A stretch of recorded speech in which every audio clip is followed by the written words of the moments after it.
Catacombs Black Box. What's in the box? Come on back after the break.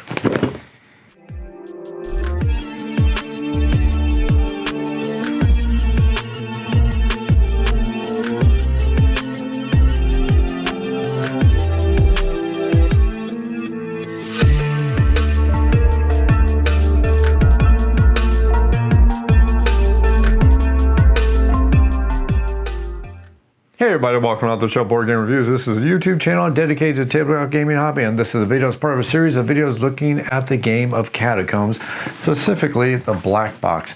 Now this just arrived in the mail, and I'm not a huge fan of unboxing videos, but usually when it comes to expansions, I think unboxing videos are pretty darn cool.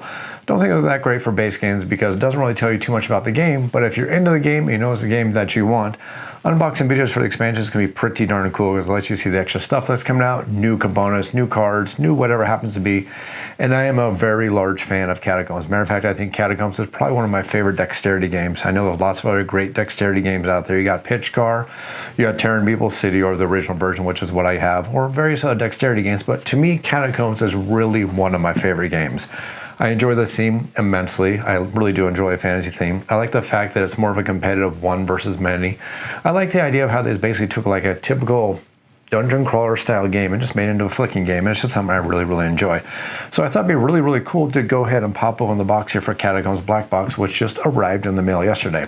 I'm actually really super excited about this, and I just wanted to check out the components, and hey, I thought it'd be kind of fun to do a box opening so we can all see the really cool stuff that comes in this really awesome box. Now if you're not familiar with Catacombs, I've never done a full video series on it, probably because of the fact that it is a dexterity game. I know dexterity games are some of the most polarizing games out there because you basically like them or you don't. And I do enjoy them greatly, and I can understand why some people don't enjoy them, but I think that they're wrong because dexterity games are actually quite a heck of a lot of fun. And again, like I said, I think Catacombs is probably one of the better, well, actually I think it's one of the best dexterity games I own, and I really do enjoy it greatly. But that's enough of the talking. Let's just go and pop this open, look at the cool stuff that's going to come with the Black Box so you can see what kind of nice things are out there for the game. And the best thing about this is that this is all from the newest version of the game, which means that you get to see the new things such as the new neoprene mat. You get to see some of the new components, and you get to see some of the really awesome stuff that's supposed to be coming with this. So let's just go ahead and pop this open, see what kind of fun we have, and let's just go ahead and look at the cool stuff. So the first thing we are going to see is we get the brand new rule book for this, and we're going to see what everything that comes in us.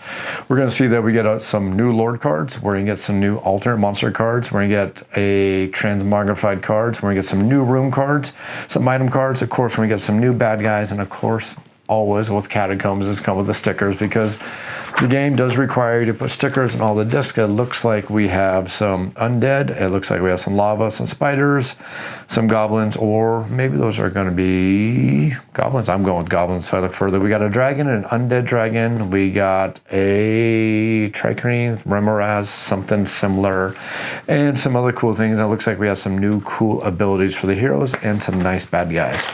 So always, I'm pretty sure these will be nice wooden components because that's basically what does come with the game, and I'm not going to be thinking we're going to be disappointed here, but these are the wooden components. We also have the larger size ones right here, and I don't want to get these too mixed up because like I said, I'm going to have to put stickers on all of these, but I did want to pull them out because the really big thing that I wanted to do is I wanted to look at the brand new mat for the game, and I've never actually used the neoprene mats at all for the game of Catacombs, and I'm actually really most excited for this. So I wanted to check it out, see how the discs actually flick on the neoprene mat, because on the cardboard ones they kind of flick pretty cool, but it's I guess the best way to describe it is sometimes they overflick. It's very easily to be overzealous when you play the game of Catacombs. So let's have a look at this, and this looks like a very nice neoprene mat. Now the neoprene mat that this comes with is going to be double-sided. It's not stitched at all, but I don't think you really want this to be stitched because remember there's a penalty if you flick off the board. One of the basic ideas of the game of Catacombs, unlike a game such as Pitch Car, we're just trying to whale the car as hard as possible, hopefully make it around the corners, ricochet, maybe flip over, and maybe just pass other cars. In this game you don't want to be flicking too hard because if you go off the board it's a penalty. What you're trying to do is trying to use a little dexterity and a little bit of skill, and if you can barely just flick a little bit, your enemies, or barely flick a bad guy, or went out the board there. That was not that good. Apparently I'm a little bit out of practice. But if you just barely hit a bad guy, you're going to do damage to them. And that's basically the way you want to play the game. So it's a little bit more of a skill-based game than just wailing on things. And I was super excited about these neoprene mats for that specific reason. Now the artwork on these mats looks really darn good. This is actually some really colorful and really vibrant color. I'm hoping that this comes out really well on the camera here because this is a very nice bright orange. Now one of my biggest concerns with the neoprene, why I never actually got into the neoprene, is what you're seeing right here. You're starting to see the edges are curling up. And that's why I never got into it. That's why I kind of like the cardboard, because the cardboard never had that tendency. It basically always laid flat pretty much all the time. I'm assuming that this will probably straighten up very quickly, but I'm concerned that it may not straighten up quick enough. Hopefully it can, and hopefully it does work out pretty well. This actually feels like some pretty thick rubber, so I'm hoping it does take care of itself very quickly. But I do want to show you the artwork here because the artwork is actually really darn nice. I've seen some of these neoprene masks before that are kind of a little bit subdued.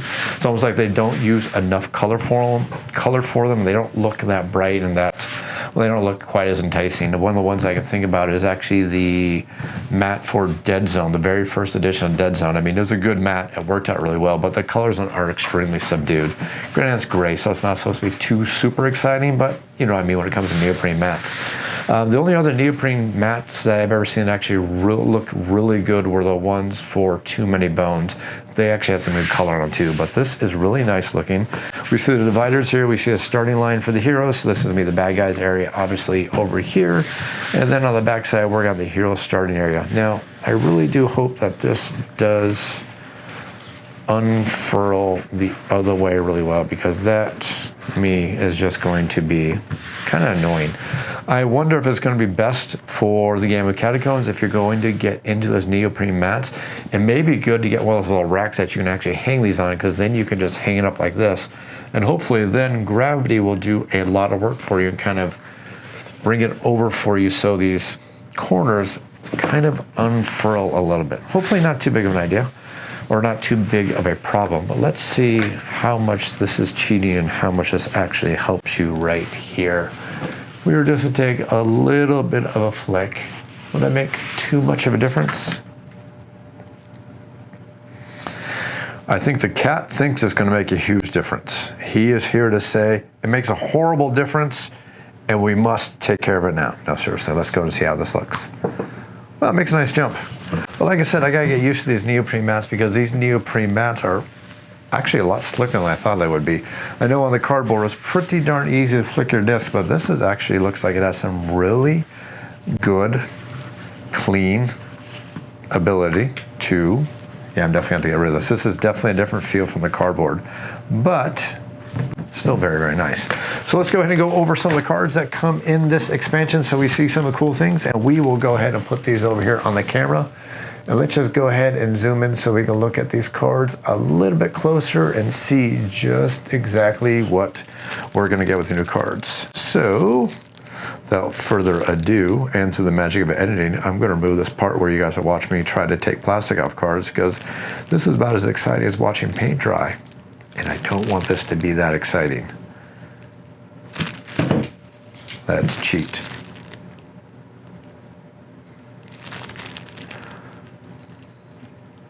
Trying to do this without damaging the cards, so I don't want to just stick my knife in there, because that's going to make me very unhappy if I end up damaging the cards. So, very gently, we got... Okay, it's fighting me every single step of the way. I think it's about time to sharpen my knife. Maybe. Yes, maybe. Haha, maybe. Just had to get the right corner. So let's go ahead and look at some of the cards we are going to get right here. So the first thing we are going to see is we're going to get a Frostworm. Now, before we go anywhere, these cards feel nice and thick. They got some good quality to them. And of course, if you're not familiar with the artwork for Catacombs, it has a nice, more family-friendly theme on the artwork. The artwork is actually a lot more, I don't want to say kid-friendly, but it's definitely a lot more family-friendly, which is something that I really appreciate about it. I like the fact that you can kind of pull this artwork out with younger kids without having to worry about it. I know there was an earlier edition where the artwork was a little bit less kid-friendly, but I do like the way the artwork actually looks right now. It's really cool, nice and family-friendly, and it just looks good on the table. So first one we have is going to be the Frostworm, and there is the Frostworm's ability cards. Mushroom Familiar, we have the Baknoth, the Despoiler, and Zorsk, the Basilisk. Pretty darn cool. We get to see their ability cards right here. We see that they have special powers and everything they do, the rules for this special bad guy, and we see the special rules for the other guy. And this will be the lair minions. We see Orc, special powers from them. Grappling hook, that could always be fun. Troll, Lizard Man, Goblin, Etten, Giant Scorpion. Of course, we gotta have an Orc Wolf Rider, the Shambling Mound, the Ifrit. Roll, Raoul? No, Roll. Definitely we'll go Roll. Gelatinous Cube, a Rust Monster. Poison Wood Golem. Oh, that sounds like fun. Centaur, Savage Centaur, because when the Centaur is not good enough, we just got to get a little bit savage. Minotaur, Gargoyle, Cerberus, Manticore, Owlbear, Siren. It's almost like I'm reading the encyclopedia here. Next up, we have Dread Scorpion. Zombie, Skeleton Warrior, a Reaper, Skeleton Archer, and a Shade, Ghoul, White, a Vampire Guard, Swordmaster Ghoul, Crypt Spider, Elder Vampire. Let's see the stat differences between the Guard and the actual Vampire there. So Vampire Guard, 2, 4, pretty cool. Very, very nice. Let's not get things too confused.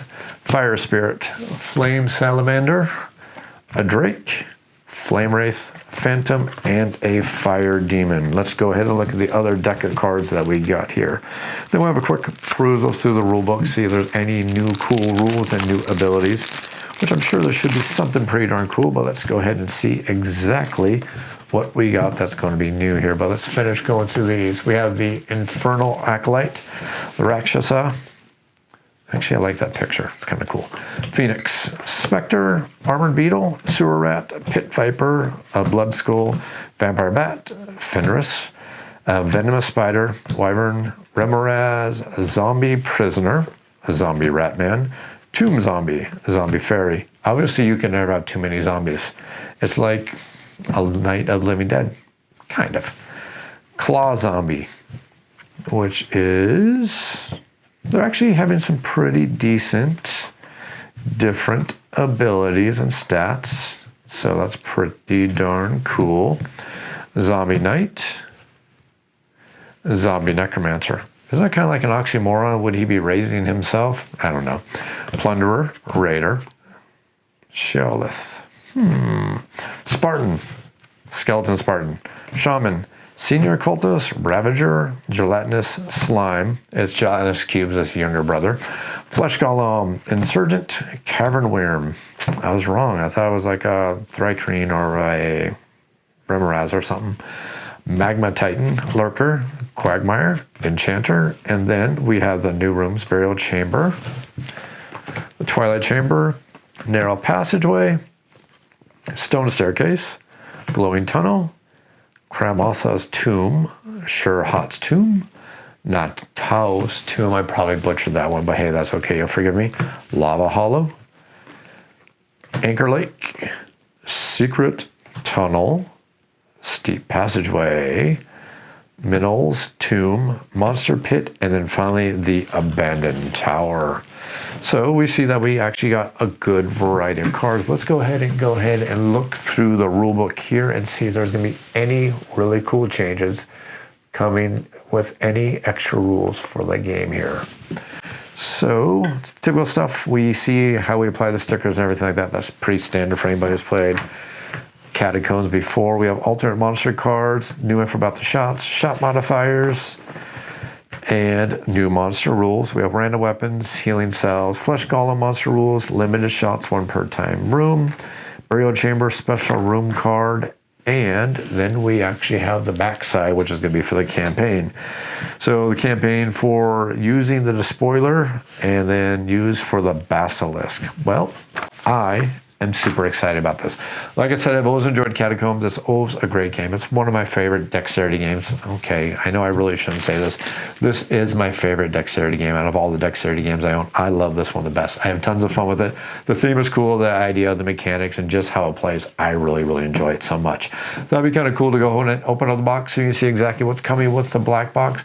This is only the first of many things that are coming out for the brand new edition that came with the Kickstarter. Hope you enjoyed this video. If you have any comments or questions, make sure you leave them down in the YouTube comments down below. I will definitely get to them as quickly as I can. You also feel free to email me at offtheshelfboardgamereviews. That is otsbgr@gmail.com. I'll be sure to answer email as quickly as I can. If you enjoy the channel, you enjoy the content I put out there, think about supporting the channel over on Patreon. Just $1 over in the tip jar can help me cover my costs and definitely help keep this channel growing strong. If you enjoyed this video, if you enjoyed this video series, click that like button, click that subscribe button, and as always, thanks for watching.